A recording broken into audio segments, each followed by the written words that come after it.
Welcome to BIFAR, Bureau of Fisheries and Aquatic Resources Establishment dito sa Navotas. This facility was constructed and completed noong December 2005 under the management of BIFAR Director Malcolm I. Sarmiento. Ang Bureau of Fisheries and Aquatic Resources ay may goal na mapabuti ang mga buhay ng ating mga fisherfolk. At dito kami mag-work immersion sa loob ng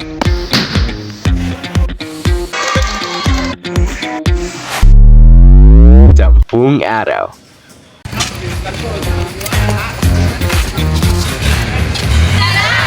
Samahan niyo kami sa aming 10-day journey dito sa...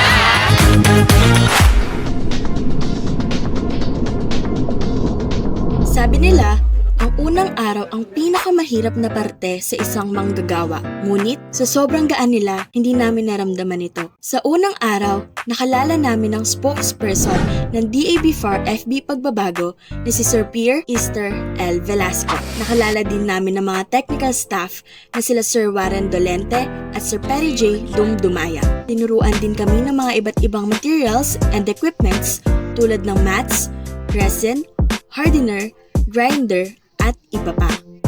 Sinabi rin sa amin ng mga health risk sa loob ng facility. Binigyan nila ng halaga kung gaano kaimportante ang pagsusuot ng safety equipments tulad ng goggles, gloves, at long sleeves. At bago matapos ang araw, dinemonstrate sa amin ang mga proseso sa paggawa ng bangka gamit ang miniature boats at sinubukan din namin gumawa nito.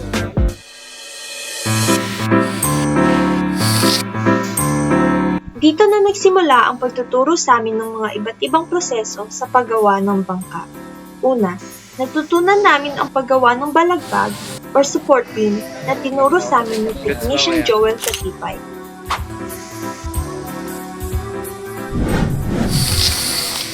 Sunod, ay tinuro sa amin ang paggawa ng stiffener na tinuro ni Technician Antonio Herbacia Jr. Dito naman tinuturuan kami ni Technician Antonio Regidor sa tamang pag-cutting ng mats at tamang pagtupi nito. Makikita nyo naman dito ang tamang paglagay ng mga balagbag at stiffener sa loob ng bangka. Gayon din ang tamang pag-coating na tinuro ni Technician Marcelito Orhen. Natutunan rin namin ang tamang pag-gel coat, laminate, tamang paghalo ng chemicals tulad ng resin sa hardener.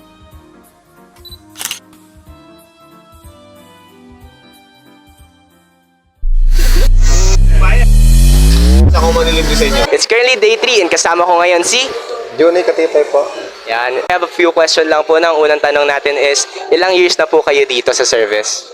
Siguro may 6 na taon na po dito. Ano pong role nyo dito? Technician po. Ito po yung mga ginagawa namin, yung mga bangka, kung paano asimbulin. So kung minsan may pa-training naman dito, kami po nagtuturo dito sa mga Ayan po. So, 6 na taon na po kayo dito. Sa loob ng 6 na taon na yon, paano nyo po na-maintain or napapabuti yung mga pagsasama nyo na mga kasama nyo dito sa trabaho na to? Siguro po, una-una, pakikisama, pakikitungo natin sa kapwa, kasi hindi natin may-maintain yung trabaho natin kung hindi tayo marunong makikisama sa ating kasamaan. So, yan lang ang... Ayun, maraming salamat po, Technician Juni. Yan lang po. Ngayong araw ay nakita namin kung gaano katibay ang bangka na gawa sa fiberglass. Masaya, nakakatuwa, masarap matuto at magtrabaho, lalo na pag masaya yung mga taong nasa paligid mo. Sa tuwing break time, di namin kailangan lumabas dahil meron silang sari-sari store na ni Sir Raven Mundido ang nag-aasikaso. At kapag may kailangan kaming materyales at gamit, si Sir Romeo Fontabella ang pinupuntahan namin. Bago matapos ang duty namin ngayong araw, may binaba na malaking molde na biro nila. Ayon ang susunod na gagawin namin.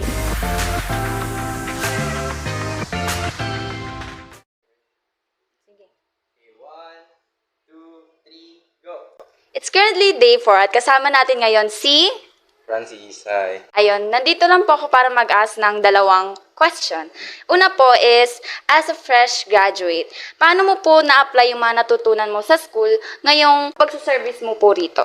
Ayun, first of all, yung experience ko po dito is hindi po siya talaga nanggaling sa school namin. Nagkaroon lang idea nung nagkaroon ng OJT sa Cavite City.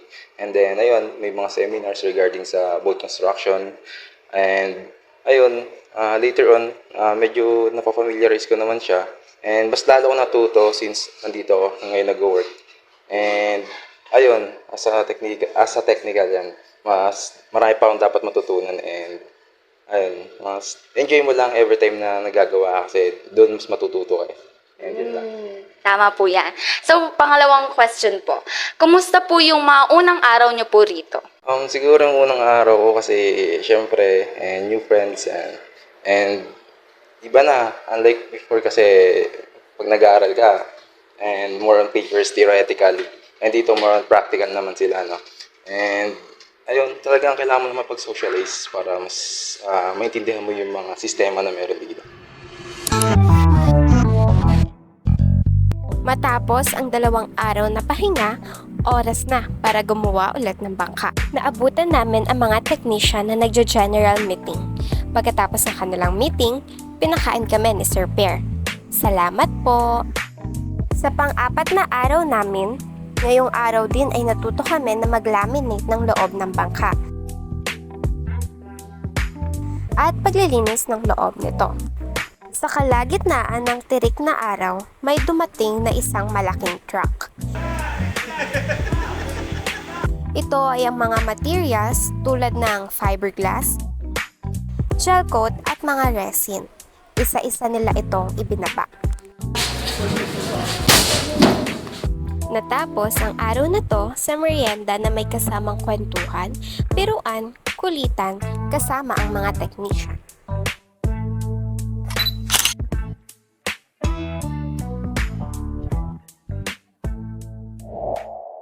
Wala nung day na. It's 5th day!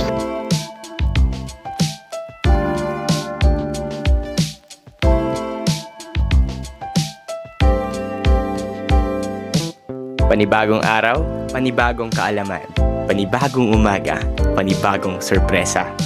Technical pero nakakamangha. Tinuruan kami ng mga technician na sila Adrian Pokis at Juni Katipay kung paano mag-install ng engine platform at paano ito gawin. Hanggang sa pagcut ng brass tube underwater fitting, sa pag-i-install nito,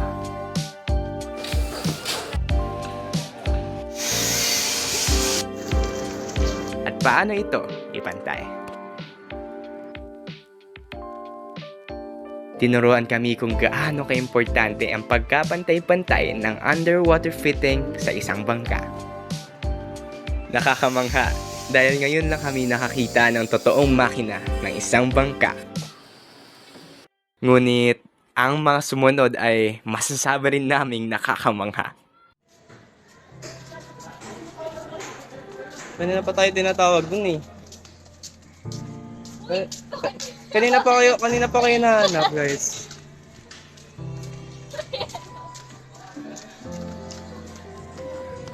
Bilis.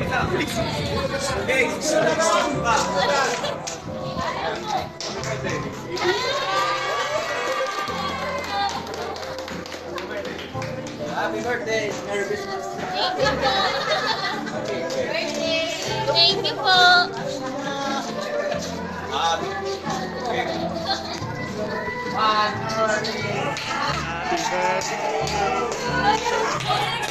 Happy birthday to you! Happy birthday, happy birthday, happy birthday to you. Happy birthday to you. Happy birthday to you. Happy birthday, happy birthday, happy birthday to you. Wish, wish, wish. Iiyak na yan! Iiyak na yan! Iiyak na yan! Ang daming wish!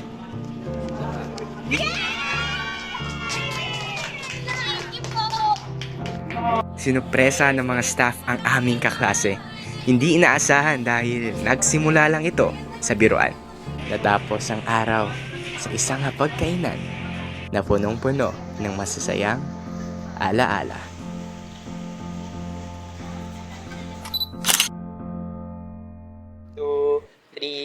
So it's currently day 6 and kasama ko ngayon si... Noela Vasquez. So, birthday mo kahapon, di ba? How's the experience? Nagulat ka ba? Nabigla? Or what? Ayun, super saya ng experience ko yesterday kasi first time ko ma-surprise and hindi ko siya ina-expect. Kasi nga, busy yung mga tao dito, busy tayo, may kanya-kanya tayong ginagawa dito sa bahay. So, ayun. And nagulat ako kasi nasa isip ko lang kahapon is normal day lang, nothing special, ganon. Yung masasabi ko sa kanila is very thankful ako kasi nasingit nila yung birthday surprise and celebration ko. Ang mga sumusunod na araw ay masasabi naming sobrang busy ng lahat. Ngunit kahit naabala kami, hindi namin naramdaman ang pagod at hirap. Siguro dahil sanay na kami sa ginagawa namin. Bawat araw ay may natututunan kami.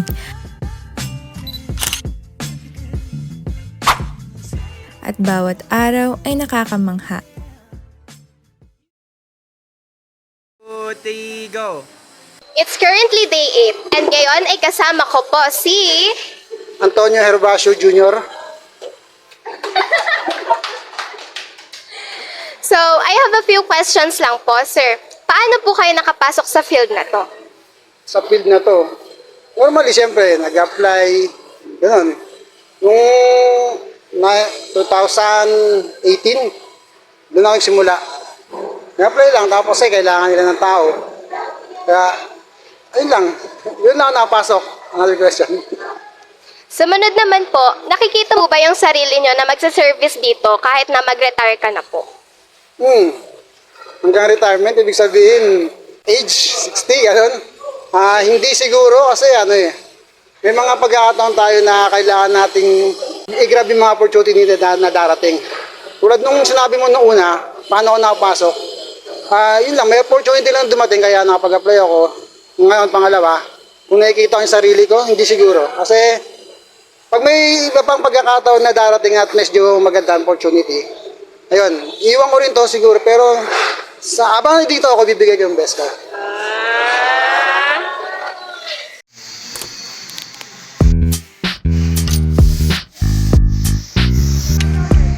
Day 7. Hanggang day 8. Walang tigil na gawa. Walang tigil na tawanan Kulitan. at kaalaman. Hindi nakakapagod. Hindi nakakasawa. Susulitin bawat oras dahil ilang araw na lang. Tapos na ang lahat.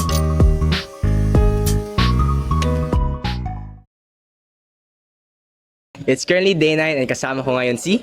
John Gregory Acaban. So, throughout our journey dito, nagbago ba yung perception mo sa bangka kumpara sa dati? Oo. Firstly, sa mga wooden boats. So, iniisip ko dati na sobrang durable ng mga wooden boats at sobrang lakas nila, sobrang dali nilang gamitin at sobrang dali nilang gawin. Pero simula nung pag-i-introduce ng FRP boats, nung orientation, nagbago yung perception ko. Since yung mga wooden boats na to, nagtatagal lang siya from 5 years to 10 years. Ganun lang yung range nila. At saka, nakita ko rin na alarming na yung rate nung pagkaubos ng mga puno natin dito sa bansa natin. Kaya, suportado ko sila dun sa aim nila na pagpoproduce ng mga boats gawa sa fiberglass materials. Next, napakaraming pros ng FRP boats. Gaya na lang ng sobrang tagal niyang magamit. Umaabot siya ng 30 to 50 years. Tsaka sobrang tibay niya. Kahit ilang beses mong paluin, hindi siya masisira agad. Sobra. Tapos, kahit meron siya mga pros, pero syempre meron din siya mga cons. Pero may mga studies kasi na nagsasabi na pwede siyang may chance na makaharm siya sa marine life. Tsaka medyo nakakaapekto siya sa health ng mga gumagawa rin ng mga fiberglass boats. Next, yung paggawa ng fiberglass boats. Nabago yung perception ko ron kasi nung una, nung orientation, iniisip ko ang dali niya lang gawin kasi ginawa ko lang siya sa miniature na version. Pero nung ginawa ko na siya sa totoong boat na sa malaki, ang hirap pala, ang dami palang kailangan gawin, ang daming steps na susundan. Kaya saludo ako sa mga gumagawa ng mga fiberglass boats. Tingnan nyo to. Matibay. So, thank you, Gregory, no? Nalilihan na tayo ngayon para pinturahan na yan.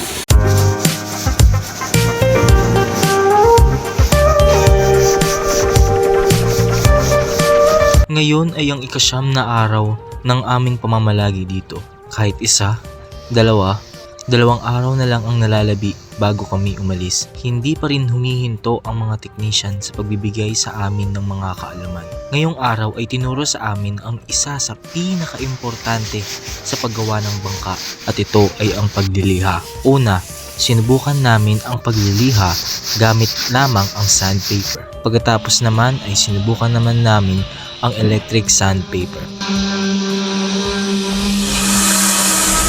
Pero bakit nasabi naming isa ito sa pinaka-importanting proseso sa paggawa ng bangka?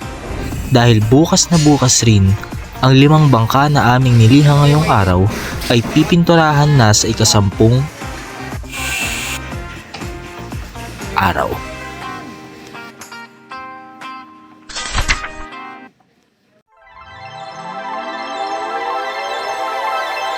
Dumating na ang huling araw. Katapat ang di masilayang ilaw. Tinatapos na ng ilan ang pagliliya sa mga bangka. Habang ang ilan naman ay tumutulong sa ibang technician.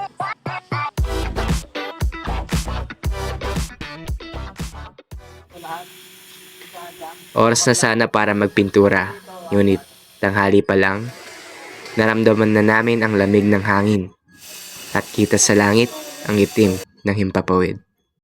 Makaraan ng ilang oras, umulan, nang umulan, nang umulan, na ng tuluyan. Lumipas ang ilang minuto. Tumila na ang ulan.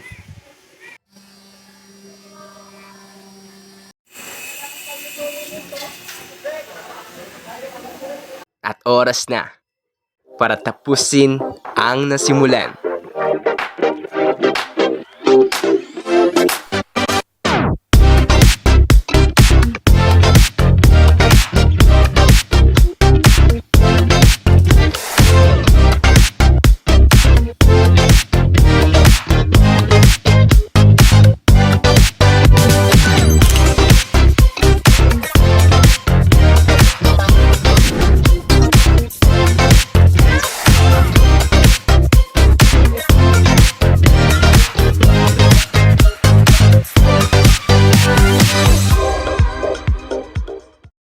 Sa loob ng 10 araw.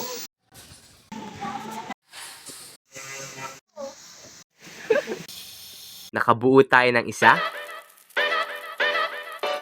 2, 3, 4, 5 bangka.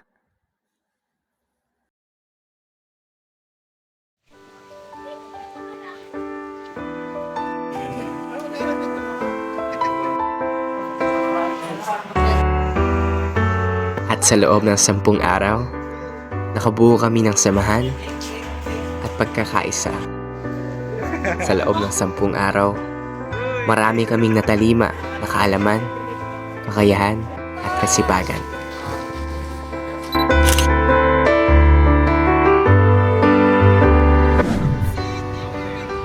Labis ang tuwa at pasasalamat namin sa pagtanggap ninyo sa amin. Bawat araw na lumipas, bawat oras, minuto at segundo na ginugol nyo sa amin. Nangangako kaming itatatak sa isip, puso't kaluluwa ang mga alaala na pinagkaloob nyo sa loob ng 10 araw.